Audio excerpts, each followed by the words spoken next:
All right, so my name is Jesse, and I am the lead on the Conservation Stories Canada project, where over 2021, I'll be heading out to every province and up to the territories to feature conservation stories in action.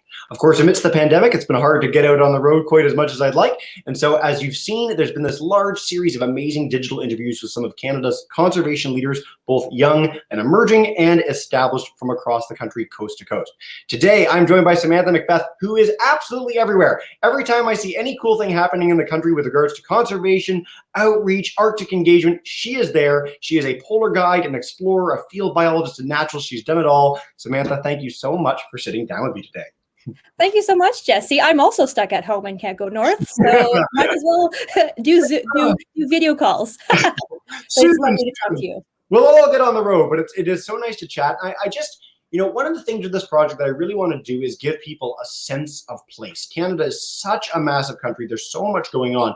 And so the Arctic, you've had the chance to explore many times. What is that experience actually like from someone who's got the chance to do it? I mean, you've gone on many expeditions. Tell us a little bit about it on the whole.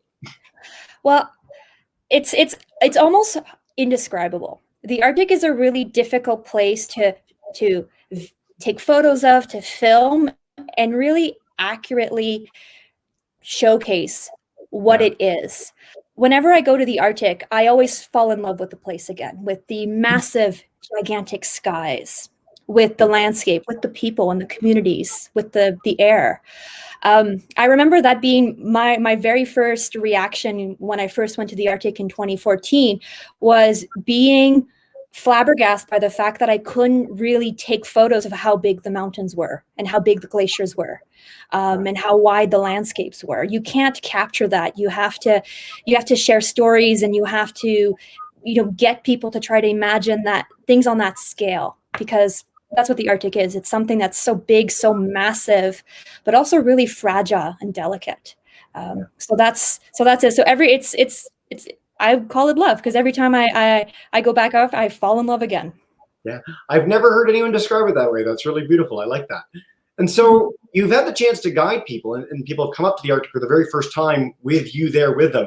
Do you get to convey that? Do you see that sort of that sense of magic awaken in other people when you bring them up for the first time? It's my favorite thing in the world. It is the reason I guide.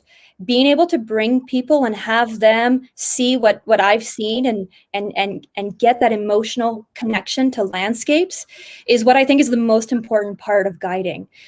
Because when we talk about, protecting the fragile places of the world, protecting species that are at risk, a lot of it is hypothetical, it's theoretical. There are documentaries on TV. So if you can get people to really come to those places and really grasp the enormity and the delicate aspects of these landscapes, of these places, it's incredible. And bringing people to come to that realization makes me see it again every time. Yeah. Well, so speaking of seeing it again every time, so you've had the chance to go for many years now up to the Arctic. You've done, again, several expeditions. What's changed there for you? Have you noticed a change personally in your own early career, whether it's environmentally, culturally? I mean, the Arctic is such a changing place. There's so much more traffic there now, whether that's tourist or commercial. There's so much more interest by many countries around the world in controlling and understanding the Arctic. So what has been your experience up there with those changes over time? That's an interesting question, because when people ask me about change that I would have seen up in the Arctic, they're always thinking about climate change, which makes sense. It's the topic that is spoken about the most when people talk about the Arctic, and it is one of the areas that is the fastest changing in the world. But it's hard to see climate change with your eyes as something that you'll notice, year after year. Climate change is a long-standing difference, right? But what you'll hear is from people, right? People will tell you, well, this entire embankment is now gone because the erosion of the ocean, the permafrost is gone, and the sea is more violent because there's less ice holding back the waves. So all of this peninsula is now gone because of erosion. That absolutely is a sign of climate change, but not necessarily something I would see myself. But I have seen, industry changes, if you will, or even like cultural changes. There is a lot more tourism in the Arctic than there was before. There's a substantial amount of ships that will go through the Northwest Passage or visit Greenland. much more than there was before. It is, for many communities, an established industry now. Like, they'll have resources to cater to ships coming to visit the community. It's still really crazy though, because you'll have a community of maybe 500 people, and then in the bay you'll see a ship that has 3,000 people in the ship. And that's still bonkers. Thinking of, for example, the Crystal Serenity that went across. When you have a ship that's bigger than any community will visit, it's still a little nuts. And I know that there has been a lot of conversations within communities and with tour operators and things like that to make that viable, right? Like, how do you not like invade a community, and how do you be respectful with that? So there has been changes, and there's still, I wouldn't say that it's perfect yet, because it's private industry, and every company has a different way of doing things, and not all of them are the most respectful to the communities that they visit. Yeah, so that is a problem, and that leads to actually communities saying, we don't want you guys. No, you can't come and visit. We don't want this. You guys can't stop and visit us, and that is in their right. It is, and you have this unique perspective because you've been involved in commercial tourism, and you've been involved in guiding and bringing people up to the Arctic. So there's this huge value to it, but you do run this risk of overwhelming communities and just the area in general. So one of the things that we've talked about, and you and I are going to talk about it in a minute, is about connecting Indigenous with Western research. But with regards to tourism, is there a consortium? Is there a thing in place to help make this a sustainable, beneficial thing for communities in Canada's north? Is there any framework for this that's happening that you know of, or I don't know, taking part in? There are some things that exist, and there's some things that are being built. Many different communities that tend to host tourists, and there's different kinds of tourists. Like, people will fly in, just 2 or 3 people will fly in and do different things in the community. And that's a very different kind of category of tourists than would these expedition ships would be. Yeah. So there is a permitting process. Like, if a community is to host a cruise ship, an expedition ship, that ship has to ask permission. There's also permission requests that go through Transport Canada and things like that, because a lot of these ships are foreign. They're not Canadian, or there might be Canadians on board, or the company might be Canadian, but the ship itself is not. Yeah. That being said, on a more global scale, there are associations that are working hard to put in place proper framework for respectful visiting of communities, but also because communities can be controlled, right? Communities can make their own decisions. What's a bigger risk is, tourists visiting land that isn't being monitored, right? It doesn't belong to it.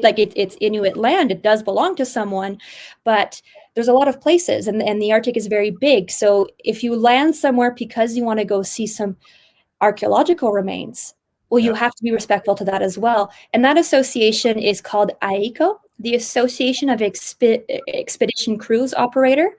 And I've only worked in AECO certified organizations, because that's really important. Like, getting that certification and being part of that membership is self-regulating in the industry to really have a high standard to protect these areas. Because the idea is we're not going there to be a disturbance, right? We're going there to, educate people on these incredible places and why they should care about these incredible places, right? And meet people.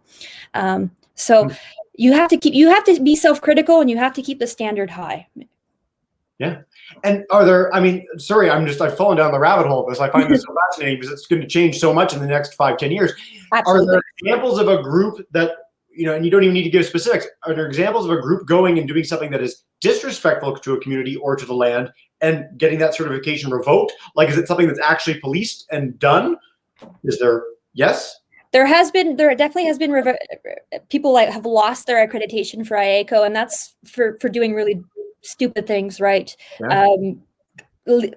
Clearing their ballast waters in a port in front of a community because they didn't consider it a port. They were just like, oh, we're anchored in front of this community. We're just going to throw out all our wastewater.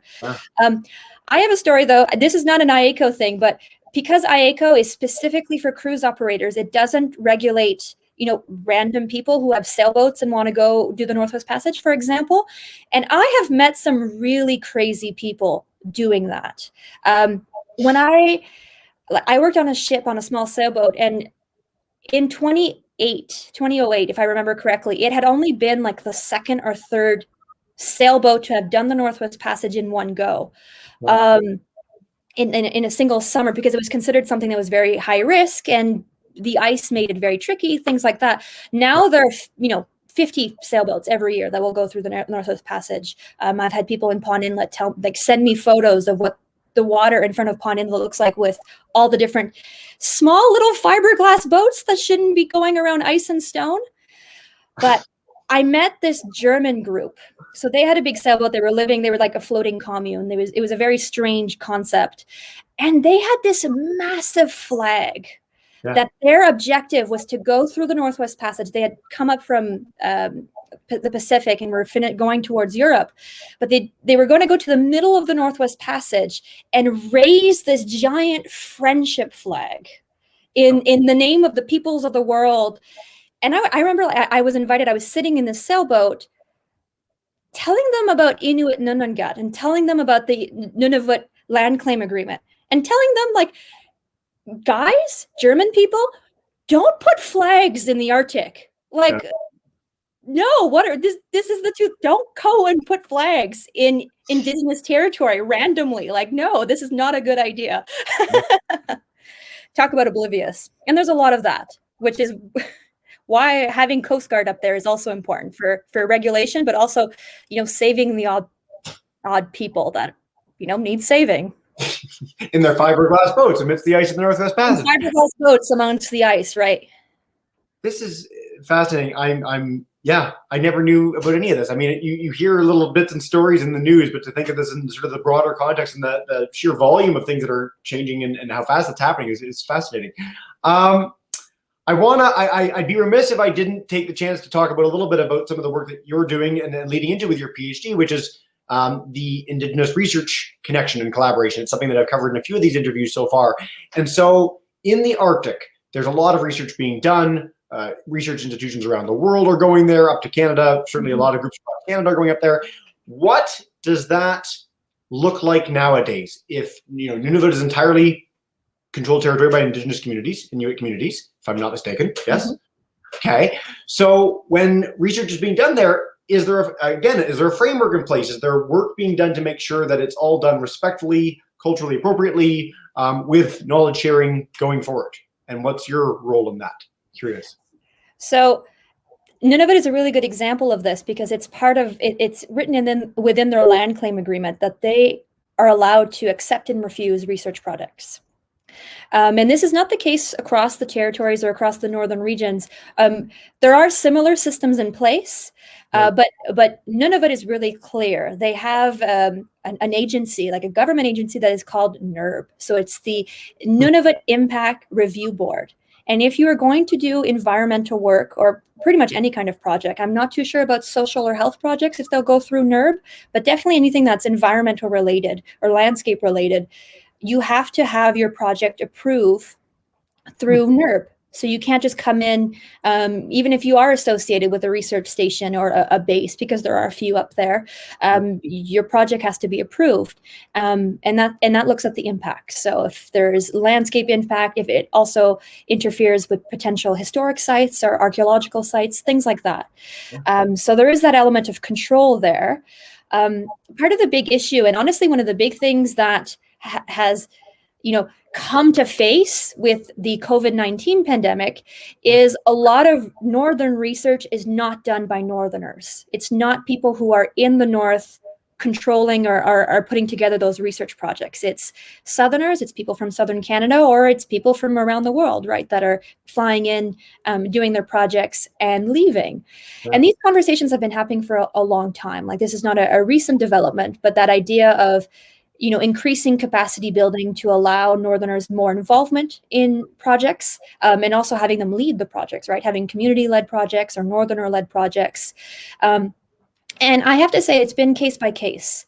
In some organizations, some institutions are doing that kind of work a lot better than others. Sometimes it works, sometimes it doesn't. Sometimes they face roadblocks that become unsurmountable. They'll just be like, okay, we can't we won't do this project this way anymore. So it's kind of been give and take. It's kind of been piecemeal, if you will. that being said, I don't want to disparage. There's been some incredible work done on that front, Yeah. but COVID, where you had the border restrictions, where you couldn't have people who are not, Northerners who are not beneficiaries, who do not have addresses in these territories, were suddenly not allowed to come north and do their research. You have projects that have been, environmental monitoring data that's been going on for 30 years. Suddenly we'll have a blank next year because no one had a northern contact that could go and get that data. Yeah. So having that idea of really co-producing knowledge and working together towards research and actually have it be Northerner led, and like having that Northerner responsibility and authority for those projects is probably something that's going to come out of this pandemic as a really positive thing, as having a lot more Northern based resources for Northern research, for Northern objectives, right? Yeah. You asked about my PhD. Sorry, so you asked about the PhD work. So I've been going north and working and assisting people's projects as a environmental technician, as a research assistant for many years, and even going up there as a science communicator. I've always been a little shocked by the disparity between like what is known in the community about the research that's done outside of their community and then what researchers are doing.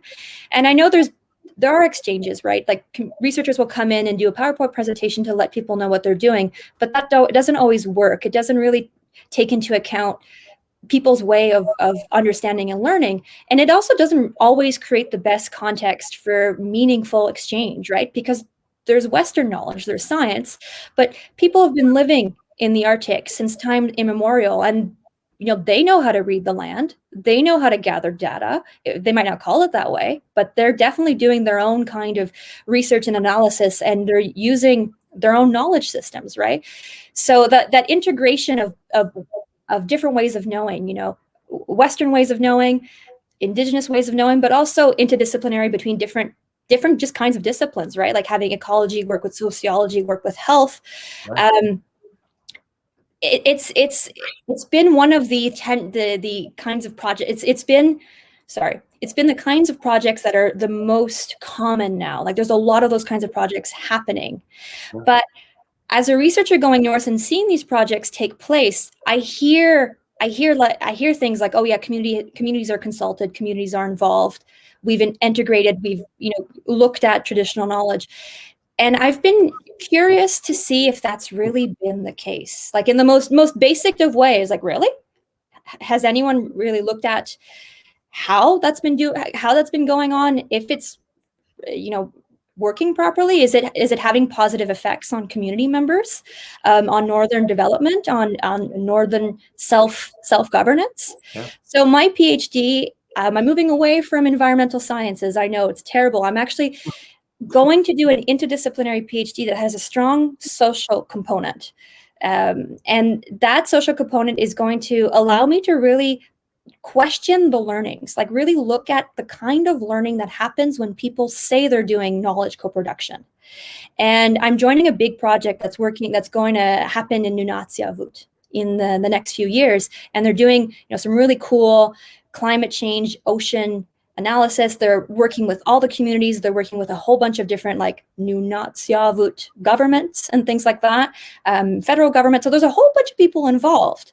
And I want to be the fly on the wall and really see, how things are happening, how those learnings are happening. And if there's, a way for us to do this kind of work in a meaningful and respectful way, right? While still meeting those science objectives, right? Those questions that we have about the world we live in. So it's cool. I'm really excited to do that kind of work because it feels really, they're high level questions from the very framework of Northern research. I think all of Canada is very excited for you to ask those sort of questions, and it's a really, really exciting time. I mean, again, amidst these interviews, this has been one of the main topics of discussion. In my own career in conservation and science communication, this has been the main change in the last few years, is a real desire to do this right, desire to have these sort of conversations. And so to think that we're going to do some, and that you're going to do some really fantastic research on it and make a positive difference is really exciting. I learned something in every single one of your answers today, which is really exciting. So thank you for chatting with me. I really, really appreciate it. And I certainly think, the audience and me wish you very well on that PhD. Excited to catch up in the coming months and years as you develop that. And thank you for spending some time with me today. Thank you so much, Jesse. And I'm really glad that you invited me today, because I really wanted to showcase that you can promote conservation and you can work on conservation subjects without not necessarily being an on-the-ground conservation scientist. Yep. And you can work to protect areas that you love without, going there. And I do realize that most people will never be able to set foot in the Arctic, but there's so much incredible things. It's an incredible, beautiful place. There's amazing people who live there, and it is absolutely worthwhile to, endeavor to protect the Arctic. And that's what I'm hoping you got from our conversation today. That is a beautiful message to end on. I will leave it there, but thank you again.